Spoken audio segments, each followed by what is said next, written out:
It's hard to live life perpetually on the run. From the war, from the hunger, from the starvation. Everyone wants the best for themselves. And it is the reason why Palestinian refugees are trying to rebuild their lives, far away from their homeland, which is torn by the war. But in Lebanon, they cannot enjoy the legal status and protection which they need. In Lebanon, refugees are considered as unwelcome guests, despite their terrible experience. The political and constitutional system distinguishes Lebanon from the other Arab countries in the world, and its policy with refugees is an example of its peculiarity. Indeed, Palestinian refugees are considered as mere foreigners in the country, preventing its integration and depriving them of their legal status. For this reason, they are perceived as a social burden by Lebanese government and local population. Yawm al-Nakba means in Arabic, the day of the catastrophe. It refers to the period between 1947 and 1949, when Palestinian diaspora started. Thousands of Palestinians were forced by the newborn state of Israel to leave their lands and properties, and seeking refuge in neighboring countries, especially Jordan, Syria, and Lebanon.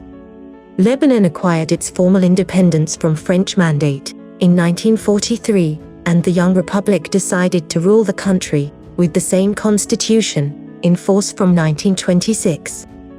The document takes into account the fragile balance between the social part, which compose the Lebanese society. Indeed, it is a multicultural society. Lebanon is located at a strategic point of the Mediterranean Sea, allowing trade with different cultures and offering the great opportunity of settlement to them. So, to find a balance among the various, centuries-old ethnic groups living in Lebanon, they chose to be a confessional democracy. Obviously, the greatest difference is religious. The society is split between Christians and Muslims, divided between Sunni and Shia as well. Changes in society have driven new demands from the population. Therefore, Lebanese constitutions was amended on several occasions over time. The last one was in 2004. These amendments led to an increase in the number of parliamentary seats. Moreover, the 2008 electoral law divided the parliament. Lebanon is not a very transparent and welcoming country. An example of its non-transparency is the lack of an official census of the total Lebanese population since 1932. The last official census for Palestinians in Lebanon was in 2017, and it was made by Lebanon's Central Administration of Statistics, in partnership with the Palestinian Central Bureau of Statistics.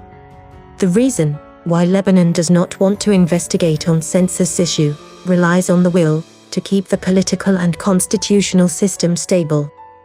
Notwithstanding the efforts made by Lebanese governments during these years, the population are facing a lot of problems, especially nowadays, since the current economic crisis indistinctly affects everyone, including Palestinians. Regarding hosting aspects in Lebanon, Palestinian refugees are one of the most discriminated against and targeted groups in Lebanon by the actual situation. From the beginning of their exile, Palestinians are not integrated into the Lebanese society because the community thought it would be a temporary issue, as explained by the communication officer and spokesperson of the United Nations Relief and Work Agency for Palestine Refugees in Near East, UNRWA, Mrs. Huda Samra. The Lebanese state to establish camps in order to host the Palestine refugees. Initially, as everyone knows, the problem of Palestine refugees was thought to be a temporary issue, but and this is why UNRWA's mandate is a 3 years mandate that is renewable every 3 years. But as we know, since 1948 now, this mandate has been, this problem has continued to be a problem. It has not been resolved yet. And what started as a temporary issue more than 70 years on is today still an issue and still very, very problematic. The Palestinian refugees in this country are not integrated, so to say. And when I say not integrated, they are not absorbed in the community. They still live in camps. Most of them live in camps. More than half of the population of the Palestinian refugees live in camps. Partially, the Lebanese government wants to protect the right to return of Palestinian refugees, but at the same time, someone could reply, it wants to preserve its social balance. Whatever the reason may be, this situation entails the non-recognition of many basic rights to them, as described by Mrs. Samra. They do not enjoy all the rights of the Lebanese citizens in this country. They are living in very, very difficult situation, especially inside camps where they are lacking a lot of the necessary needs for life, decent life and life in dignity. In addition, Lebanese Arabs negatively perceive Palestinians, since their involvement in the Lebanese Civil War, from 1975 to 1990, which made the minority hated by the local people, as a witness said during the documentary, Someone Like Me, Palestinian refugees in Lebanon. عنده صيت معين بلبنان؟ صيت يعني réputation. Réputation. إيه. شو هي الريبيوتاسيون هذا؟ Elle n'est pas bonne, évidemment. إيه. ليش؟ Parce que on les a accueillis et ils se sont retournés contre nous. C'est ça. The lack of acknowledgement of the legal status that Palestinian refugees deserve to affect their lives. For example, most Palestinians are still living in refugee camps. According to UNRWA, over 470,000 Palestinian refugees live in Lebanon, and 45% of them reside in one of 12 refugee camps that are present across the country. But the conditions of the Palestinian housings are unbelievably bad, as Mrs. Samra told us in the interview. When the first wave of refugees arrived, they were living in tents. And then slowly, the tents started to transform into mud bricks and then corrugated iron sheeting roof. And then from the iron sheeting roof, they became concrete roofs, and then one story on top and another story on top of it. And then slowly, they started to expand into, let's say, some overcrowded areas where the construction is a little bit also haphazard. It's done in a chaotic manner. It's not done in the most structural, architectural manner possible. The housing is in some places dangerous, in the sense that there are some buildings that are not structurally sound. They don't have proper foundations. Let's say the building was one story and then the son decided to get married, so they build one room on top of it, and then the second son gets married and then another story on top of it, and this is how sometimes they were expanding. They were also expanding mostly vertical rather than horizontal, because the piece of land that was assigned for the camps cannot grow in surface, in area. It remains the same. And the number demographically from 1948 to the present date, of course, the numbers have increased. So most of the camps have increased vertically rather than horizontally. Also, there was the establishment of what we call gatherings, that are unofficial buildings that were started to grow outside the official boundaries of the camps, and also in some areas that are away from the camps. We call them gatherings. They can be 5, 6, 10 buildings that host Palestinian refugees and that are located either immediately adjacent to the camps or a little bit far from the camps, but in areas where there is Palestinian density. As I said, in some camps, there are problems of lack of ventilation sometimes, lack of daylight in the houses. The houses are jammed on each other. The streets are very narrow, very, very small alleys of the streets, especially in the camps like the camp of Beirut, Shatila or Burj Barajne, very narrow alleys.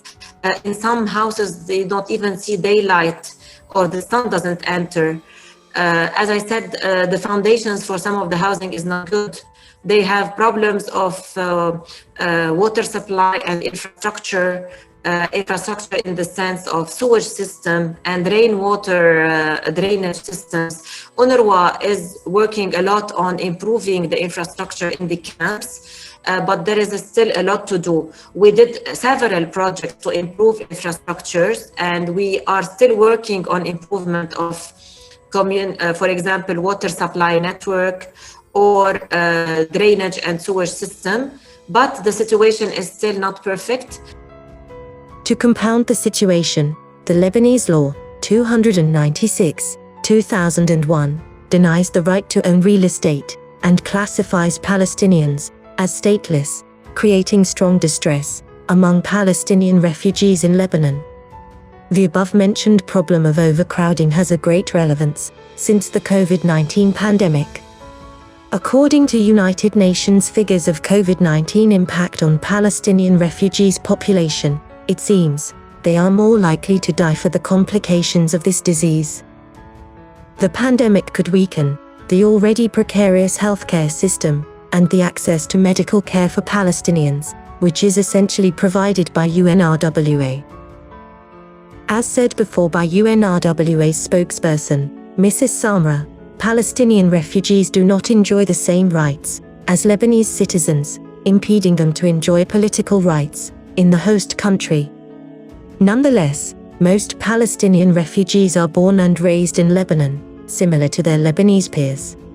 But they do not have the same rights, and they are not considered Lebanese citizen, since the nationality law is based on jus sanguinis, as known as right of blood, and the jus soli, the birthright citizenship, is only applied in extraordinary cases.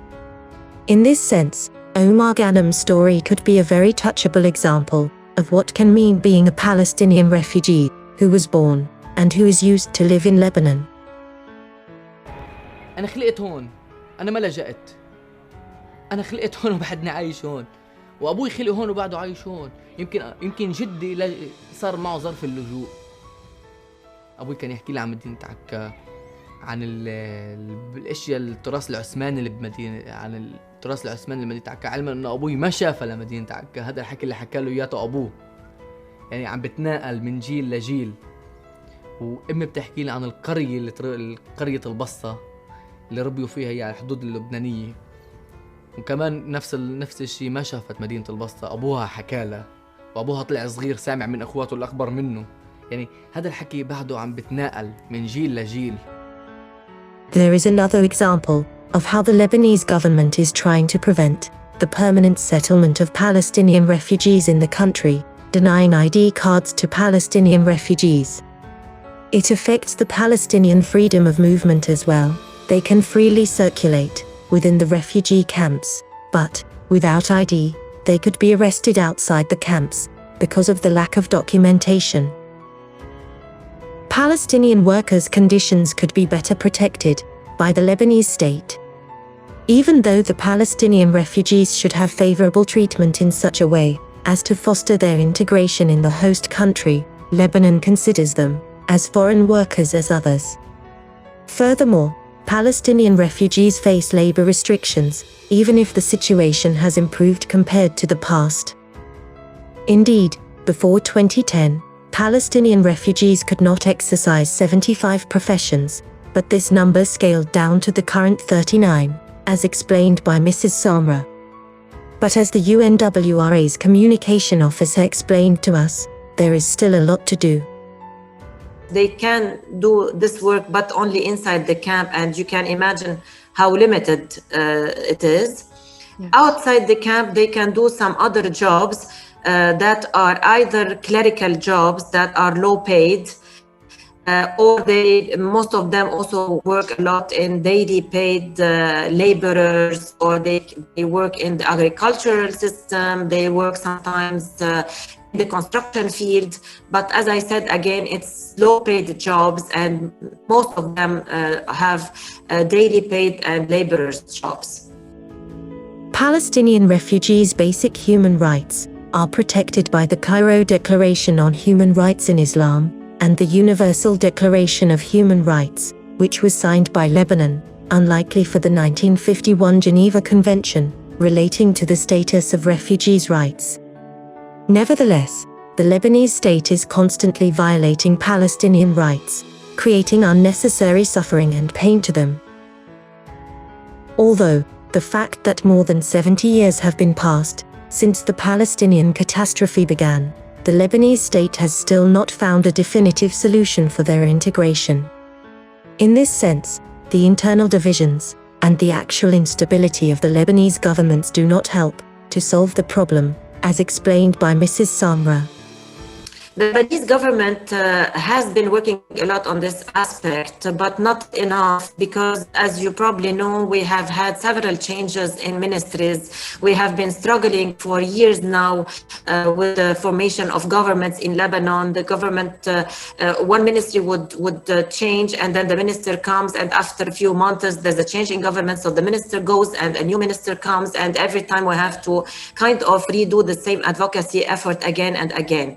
There is the Lebanese Palestinian Dialogue Committee, that is a body that is located in the cabinet it's reporting to the government of Lebanon, that has been doing a lot of work with UNRWA and with the ministries to improve the situation of the right to work and to improve the situation of all the rights of Palestinians in general in Lebanon, to make them more, to allow them to live in more decent life in Lebanon. But again, as I said, this work has always been faced with problems recently of multiple change in governments. And we simply embark on a new discussion with the government on how to improve the right to work with the Ministry of Labor, and suddenly the ministry changes. There's a new minister who comes on board, and then we have to restart the work all over again. For the time being, we are not making good progress on this. As I said, in the past, before 2010, and before 2005, there were 75 professions that the refugees couldn't do in Lebanon. So we did change a little bit the situation, and the 75 became 39 professions that are still now prohibited to the Palestinians, but still 39 professions are still a big number, and still there are many rights that the refugees are deprived of. When it comes to the right to work, we would like to ease as much as possible the restrictions on the right to work, because as you know, a person who can work and generate a decent living for his family is less at risk of social problems, economic problems, even less at risk of other type of instability. If you don't have a secure work that generates decent income for you and your family, you become at risk of all kinds of problems, socio-economic and security and stability and other problems as well. Another problem is the label of refugees, which avoid finding a permanent solution for Palestinians who are settled in Lebanon. In the video, made by BBC for the 70th anniversary of Al-Nakba in 2017, the journalist Paul Adams visited one of the Palestinian refugee camps in Lebanon, emphasizing that Palestinian refugees in Lebanon are now in their fourth generation. In this sense, it is interesting to note, in the interview of two young Palestinian refugees, that, on the one hand, they stressed their being and cultural background, and how much the right of return is essential for them, but, on the other hand, they feel like refugees because they are not free into the host country. Your parents were born here, you were born here. Are you a refugee? عايش بمخيم ما إلي حقوق حامل وثيقة إنه أنا لاجئ ما معي باسبور ما معي أي شيء فأكيد بحس حالي لاجئ. I want to say to Mr. Trump that قد ما طلع قرارات قد ما حكى عن صفقة القرن، فلسطين رح تضل الفلسطينية شاء من شاء وأبى من أبى، وما في شيء، ما في بديل عن حق العودة. حق العودة شيء لابد منه، إن كان هلأ ولا إن كان بعدين رح يحصل لو وقفت قدامنا كل قوى العالم. Essentially, they seem and feel to be in a trap. They cannot come back to their homeland, but at the same time, they cannot establish themselves there, and the Lebanese government does not permit them to go away to another country without necessary documents, for example the passport. UNWRA is helping more than 475,000 Palestinian refugees in Lebanon, granting for most of them work, healthcare, accommodations, and education for children. With the UNRWA's cut spending, operated by the former US President Donald Trump, however, the international organization are facing an unprecedented economic and credibility crisis. This affects every aspect of Palestinians' lives in Lebanon. The general instability generated by the current economic crisis, which has hit the country, worsened the general framework and worries the external and internal observers. Of course, COVID-19 plays a key role in the Lebanese financial market collapse, exacerbating an already compressed economic situation, even though it is not a good deterrent to avoid protests and, as a consequence, possible gatherings. And also, it did not help UNRWA, which was forced to close its office in Beirut because of the outbreak. Despite all these problems, its work goes tirelessly on providing medical equipment, such as face masks, and creating an awareness campaign for the prevention of the COVID-19, accenting the importance of personal hygiene. Obviously, Palestinian refugees are suffering all these crises as well, if not much more than others, as UNRWA's communication officer explained to us. So, UNRWA is putting all its efforts to face this huge and heavy challenge. Also, other non-governmental organizations like Canara are trying to help Palestinian refugees, particularly on the side of healthcare, keeping the audience posted on the updates regarding COVID-19 cases and vaccination. But they need the support of the Lebanese country and international community. In this sense, UNRWA spokeswoman, Mrs. Samra, wants to emphasize with the interview the importance of the funds to ensure the continuity of UNRWA's work. The situation in the camps is, the way I would describe it, is on the brink of explosion economically and socially, and UNRWA is doing its best to raise more funds in order to be able to help the refugees more. But UNRWA is faced with a financial crisis that is unprecedented in our history, and we are doing our best to fundraise specifically for special assistance for the refugees in Lebanon. But until this present moment, our fundraising efforts have not given us the resources needed to help the refugees more than what we are currently doing. We are barely able to maintain our level of services the way it is now, meaning medical services, educational services, social services. We are barely able to keep them at the level that they are now and not cutting them. But altogether, we would like to increase the level of our services in order to meet the increasing demands. And unfortunately, this is not happening. The international community must do more for Palestinians. If they cannot concretely guarantee them the right of return and stop their diaspora, they should support NGOs and UN agencies who are working on this issue. In summary, the Lebanese government is responsible for numerous violations of the 1951 Geneva Convention relating to the status of refugees' rights.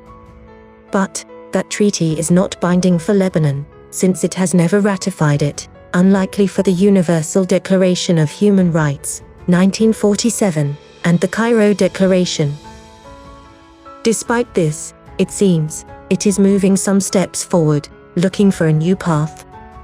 In the last period, they reached an agreement with UNRWA for the distribution of COVID-19 vaccine among the Palestinian population in the Lebanese refugee camps. It gives new hopes for the solution of the Palestinian refugees issue in Lebanon. It could be the first step for a new consideration and a new phase for them.